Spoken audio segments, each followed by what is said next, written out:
පාවෙමුනිල් ආකාසේ සේදවලාකුළු අතරින් සන්තෝසේ අතගිරි අල්ලා දෙවුලියන්ගේ උරතල්වෙමු මොහොතක් හැන්නේවේ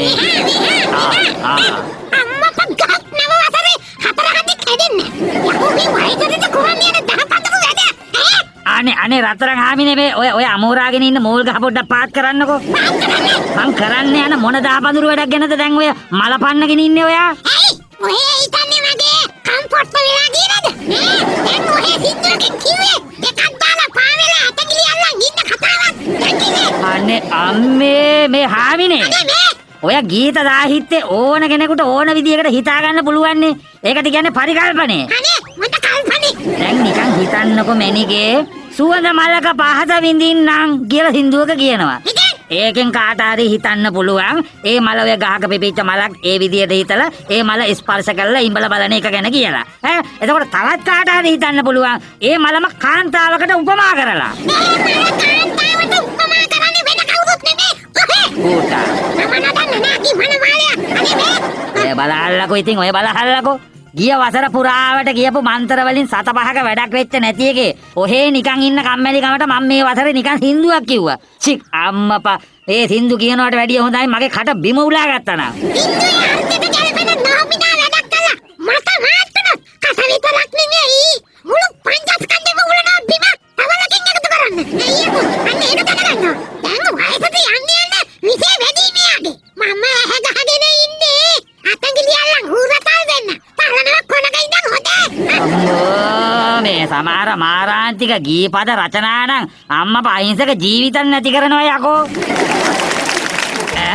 යකෝ ගින්දරාසය අඩේ බඩුම තමයි මේ වසරේ දෙවියන් මූණ බැලුවා තරතරරරා. මොකක්ද කරුණාගේ මාමා? පුචුන් එකක් ගිහිල්ලා මාමා බඩුම තමයි කියන්නේ මොකක්ද? නෑ බෝලියඩින් අපි මේ අපේ රටේ නිකන් දින 90 වැඩ කළාට ඔය ගොඩාක් දේවල් රන් වෙන්නේ චීනෙට ඕන විදිහටනේ. අරන් කියන ණයපදයට අපි නටන්න ඉපේ ගුරුනාගේ මාමා. අන්න ඒකනේ මේ චීන දින දර්ශනයට අනුව මේ වසර අයිති වෙන්නේ අග්නි අශ්වයාට බොල. ඉතින් අශ්වයා කියන්නේ මොනවද? ඔට්ටු. යකෝ වසර අශ්වයාගෙන රේත් තුණ්ඩුවකින් ගොඩ යන්න බැරි කමක් නෑනේ හා.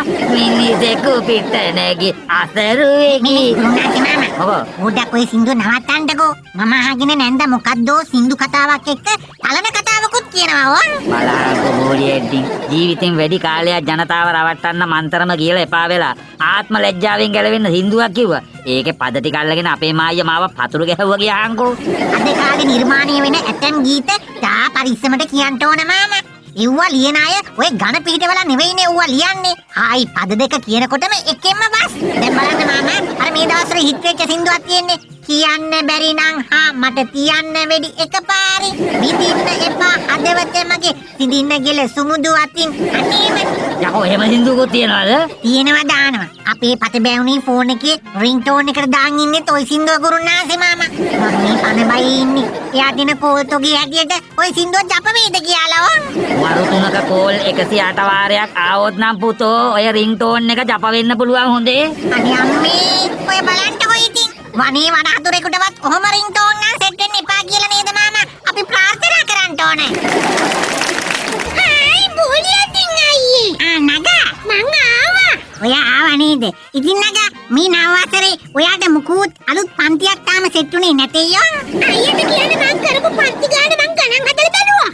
දෙදියම කළා තියෙන බියුටි කල්චර්. ඒ පන්ති 65කට ගිහින් තියෙනවා මං. මේ පන්ති වලින් ලැබපු පන්නරේ ඔය මූණින් ඉඳන් යටිපතුල් දක්වා ඇස්පන අපිට පේන්නක් තියෙනවනේ. අනේ අම්මෝ.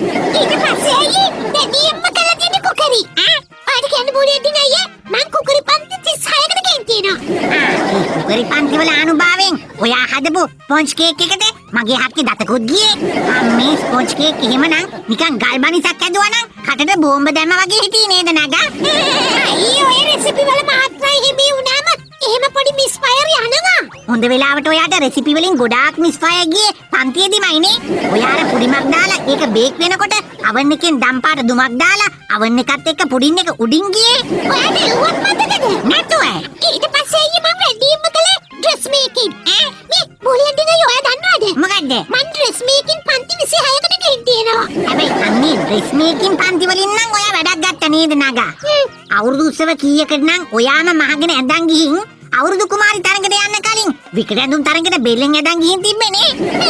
ගොඩක් ඒවට එම බෙල්ලෙන් ඇඳන් ගිහින් තියෙනවා. මේ මොලේ නේයි. නගා මම දැන් නොකරපු පන්තියක් නෑනේ. ඔව්. මං හිතන් ඉන්නේ අයියේ ස්වාභාවික ආපදා පන්තියක් හොයලා යන්න. අයියේ ඒව පන්ති නැද්ද දන්නේ නේ? ඔය ගැඹුරු පීඩන අවපාතගෙන ඉගෙන ගන්න. එහෙම පන්තියක් තියෙනවනම් මම එපෙයි නගා යන්නේ. මට මේ පාත් වෙලා තියෙන ස්වභාවික ව්‍යසන හින ගෙඩියෙන් ආරක්ෂා වෙන්න. මොකද කිව්වේ? නෑ මේ නිකන් කිව්වේ. කිරියද? තාත්තේ එහෙ බලලා මෙහෙ බලද්දී නව අවුරුදු ගිහින් සිංහල හින්දු අලුත් අවුරුද්දේ හොදේ. හරි බං ඉතින් ඔය එන එක අපිට නවත්තන්න පුළුවන්. අවුරුද්දට කලින් සේල් පොළවල් වල හෑන්ඩ් බෑග් වතුර බෝතල් කුඩ එල්ල බබර චක්කර ගිරලා වගේ රෙදි ගොඩවල් වටේ මේ පාරත් කැරකෙන්න හිත හදාගන්න තියෙන්නේ. තාත්තේ මන්නම් කියන්නේ ඒ අනිවාර්යෙන් කරන්න බැඳලා තියෙන වැඩවලට අමතරව ඔය සිංහල හින්දු අලුත් අවුරුද්දේ සමාජීය සංස්කෘතිකමය වටිනාකමකින් වැඩි මොකක් හරි දෙයක් කරන්න ඕන තාත්තේ. එහෙම ඉතින් කරන්න ඕනේ කියලා උඹ දැන් මොකක් කරන්නද ඔය යෝජනා කරන්නේ? තාත්තේ මුලින්ම අපිට දැන් ඔය අවුරුද්ද එනවා කියලා පරිසරයෙන් දැනගන්න දේවල් ඇති කරන්න ඕනේ තාත්තේ. ඔබ දැන් ඔය කියන්න හදන්නේ දැන් අවුරුද්ද එනවා කියලා ඒක දැනෙන්න රතිඤ්ඤ නිෂ්පාදනයේ ඉහළ දාන්න ඕනේ වගේ කතාවක්ද? අයියෝ නෑ තාත්තේ. අපි පරිසරයෙන් දෙන සිග්නල් එක වැඩි කරන්න ඕනේ. ඒ කොහමද? මම දැනටමත් තාත්තේ රට පුරා දීප ව්‍යාප්ත බත් කරපු එරබදු පැලසිටුවීමේ වැඩපිළිවෙලක් දියත් කරන්න සාකච්ඡා පවත්වනවා. හරි පත් කරපු එරබදු පැල බෙදනවා උඹලා එතකොට නේද? ඔව් තාත්තේ. මහා ලොකු ඉඩක් යන්නේ. මහා නිවාසක මල් පෝච්චියකුණත් හිතවන්න පුළුවන්. පැලේ හිටුවා එරබදු මල් පිපෙනකොට අන්න දැනගන්න ඔන්න අවුරුදු වෙනවා කියලා. බත් එරබදු පැලේ රුපියල් 1000යි. හරි පැලේ 1000යි නේද? ඔව් තාත්තේ. දැන් උඹේ ඔය එරබදු පැලේ මල් පිපෙනකොට තමයි එතකොට අවුරුදු වෙනවා කියලා දැනගන්නේ නේද? අර බක්මහා සේල් කියලා අර මරහන දෙන ඉුවෙන් දනගන්නේ නැහැ කවුරුත්. තාත්තේ සූර්ය මංගල්‍ය ගැන පණිවිඩය දෙන්න ඕන පරිසරයෙන්නේ. හරි දැන් මට කියහන්කෝ දැන් බැරි වෙලාවත් උඹ ඔය රුපියල් 1000ට විකුණන බත් එරබදු මල් පැලේ. ඒකේ මල් ආවේ නැත්තම් අවුරුදු වෙනවා කියලා දැනගන්නේ කොහොමද? දැනගන්න වෙන්නේ නේද? දැන් අනික අහන්නේ. ඒකට අපි කොයි එකටද කියලා අප්‍රේල් මාසේ කොහාගේ වොයිස් එක රෙකෝඩ් කරපු සවුන්ඩ් එකක් මේ ස්පීකර් එකක බැඳගෙන රටවට යනවා. ඔව් එරබදු මල පැන්නොත් කොහුලගේ නිවුස් එක යනවා. ඔය ඉතින් තාත්තරවනවනේ ඕන්නේ. මේ ගුරුනාගේ මාමා මේ නව වසරේ ගිය වසරේ වගේම ඔහේ ඇඟ තලා දාලා කවුරු හරි ආවොත් ගානක් කපන් නිකන් ඉන්න බැයියෝන්. දැන් ඔය ඉස්සර වගේ ගුටි කන්න ඇඟ ඔරොත්තු දෙන්නේ නැහැ බූලියෙද්දින්. මේ ගුරුනාගේ මාමා නිකන් අවිහිංසාවාදීව ගානක් කැපෙන්න වගේ අපි මේ දේවාලේ මොකක්වත් වෙනසක් කරමුකෝ. අනේ ඔය බොරුවට තීන්ත උලලා නම් තේරුමක් නැහැ බං. දේව රූප අලුතෙන් ගෙන අහලා තියලා තේරුමකුත් නැහැ. මොකක්වත් එකතු කරලා වැඩකුත් නැහැ, අයින් කරලා වැඩකුත් නැහැ. ඒකයි මම මේ කල්පනා කරේ. අපේ මේ දේවාලේ පින් කැටේ තිබිල්ලෙන් කිසි වැඩක් නැහනේ. අපි තලලා දාපු ටොනික් පියන් ටික විතරනේ තියෙන්නේ. තම දොයිත්තක්වත් වැටෙනවා කියලා අයින් කළා දාමද ගුරුනාගේ මාමා ඒක. ඔබට විකාරද? යකෝ දේවාලයක දෙයියෙක් පේන්නේ නැතුව ඔය තිරයකින් වහලා දාලා තිබ්බත් ඉස්සරහෙන් පිරියාවට පින් කැටේ පේන්න තියෙන්නේ බෑ බං. යකෝ පින් කැටේ කියන්නේ දේවාලේ අයිකන් එක. ඒ උනාට ගුරුනාගේ මාමා ඔය පින් කැටේට 7-5ක්වත් දාන්නේ නැහනේ. නරකේ නව වසරේ ඔය පින් කැටේ වෙනසක් කළා නම් ඕන්.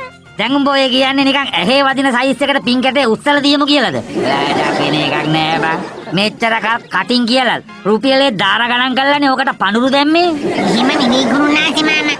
මම නම් කියන්නේ පින් කැටේ ඔය තියෙන කටේ හැඩේ පොඩ්ඩක් වෙනස් කරලා බලමුද? පින් කැටේ කටේ හැඩේ වෙනස් කරන්නේ කොයි විදිහටද බං? ආයි බය හිතිලා පඳුර දාන්න කලින් වැටෙන සයිස් එකේ හැඩයක් නම් තියෙනවා. ඒ මොකද්ද බං ඒ හැඩේ? ගුරුනාගේ මාමා කොහොමද පින් කැටේ කටේ හැඩේ නිකන් අපේ පත බෑවුණීගේ කටේ හැඩේට හදලා ගත්තා නම් ඕන්. අප්පද බොල අන්න හැඩේ නම් හැඩේ. ආයි කෙලින්ම සල්ලි ගිලිනවනේ නේද බං? අපේ කෙල්ලගේ කටේ හැඩේ ඕනේ නෑ බං. නිකන් ඔය පින් කැටේ කට වටේට නිකන් ලිප්ස්ටික් ටිකක් ගාලා ගනින්කෝ. පඳුරු උදුරලා ගිලින්නේ. ඕනනම් අපි ඒ පහරින් බෝඩ් එකක් ගාමු. සල්ලි ගිලින යකින්න කියලා ඕන. කට්ටිය වෙන හැටි බලන්න හරි සල්ලි දාන්නට. ඔව්මයි බං. ආදරියේ රුචිලාලනියේ වැළපෙනවා තව තව සෝගේ දැල් වෙනවා මහද චිතකේ ගුරුනාගේ මාමා මොකෝ අවගේ මෙන්න සින්දු උඩුබරන එක නවත්තන්නකෝ. අන්න අලුත් අවුරුද්දේ නමෝ විත්තියෙන් සදැහැතියෙක් දේවාලේ පැත්තට එනවා ඕන්. ඕට්ටා යකෝ ඉතින් වැඩක් නැහැනේ දේවාලේ හනුකූරක්වත් අපි ගහලා නැහැනේ කමක් නැහැ මේ සෙත්තාන්ති මන්ත්‍ර මෙලෝදිය දැන් මේ වෙලාවේ මතකෙට එන්නේ නැහැ භූත පුබ්බන්න මනම විදක සරකටන් සරන් සුරු සකලම තට්ට සරපටන් දැම්ම හොන්ඩම් ඒ ස්වාප්පෝ ඔය ආතුරේ ඉෂ්ට දේවතා පහනෙන් තෙල් ටිකක් නලල ගාගෙන නෝට්ටු පඩුලා පිංකටේට දාගෙන ඇතුළට ආවනම් ආපු කාරණේ කිව්වනම් සද්දට මේ කපු මහත්තයා මේ දේවාලේ සුරාව නවත්තනවද? නවත්තනවද අහනවා. අපේ මේ ගුරුනාන්සේ මාමට නවත්ත ගන්න බැරි වෙලා අපේ නැන්ද මෝල් ගහෙන් කොන්දර දෙකක් වඩම්මලා නැවැත්තුවේ යෝ. අනේ මේක මේ කෙමක් මේ අර ඇල්කොහොල් හරණී මන්තරේ 108 වාරයක් මතුරපු මෝල් ගහකින් කොන්දර දෙකක් පාන්දර වඩෙම්මුවහම තමයි ඒක නවතින්නේ. එහෙම විදියකුත් තියෙනවා. ඒකයි මේ කියන්නේ. නෑ. අත නවත්තන්න ඕනේ නෑ. අපේ පවුලටනේ මගේ බීම නවත්තන්න ඕන. ආයි බිව්වොත් ගෙදරින් පන්නනවා කිව්වා. එයා හරි සරයි. ඔව්. මෙහෙමයි. දැන් ඕකේ විසෙන් විස නසන ක්‍රමයකුත් තියෙනවා. ඒ කිව්වේ දැන් මෙහෙමයි මගේ ළඟ තියෙනවා 108 වරක් මතුරපු කාලක්. එතකොට කිල්ලට අහු නොවෙන්න බැදපු සාලයකුත් ඉන්නවා. දැන් රාහු කාලෙත් පැනලා තියෙන එකේ උතුර බලලා පොඩ්ඩක් බිව්වොත් පවුලට අහු වෙන්නේ නැහැ. මොකද කියන්නේ? මේ වීදුරුවක් තියෙනවද? වීදුරුවක් කියන්නේ වීදුරුවක් තියෙන අවන් අතින් මේ වීදුරුව ගන්නකෝ. දකුණු අතින් අර පූජා වට්ටියට 1000ක් දාන්නකෝ. ඔව් දන්නවද නැත්තම් මේ කිල්ලට අහු වෙන්න පුළුවන් ඒකයි. හරි දාලා නමක් කියලා නැහැ වහලා එක ගුරක් ගහලා බලන්නකෝ. හරි ගන්න. අම්මා අපේ මේ තාබාගේ ගේනවද? දුන්නනේ. ගුරුනාන්සේ මාමා කවුද ගෑනු කෙනෙක් මිනිහෙක්ගේ කනෙන් ඇදන් එනවා ඕන්. එහෙමද? මිනිහගේ කරේ අලී රෙදි මල්ලකුත් එල්ලන් ඉන්නේ. අවුලයව. මේ දේවාලේ කොයි කපුවද අපේ මිනිහට බොන්න දුන්නේ? මෙයාද?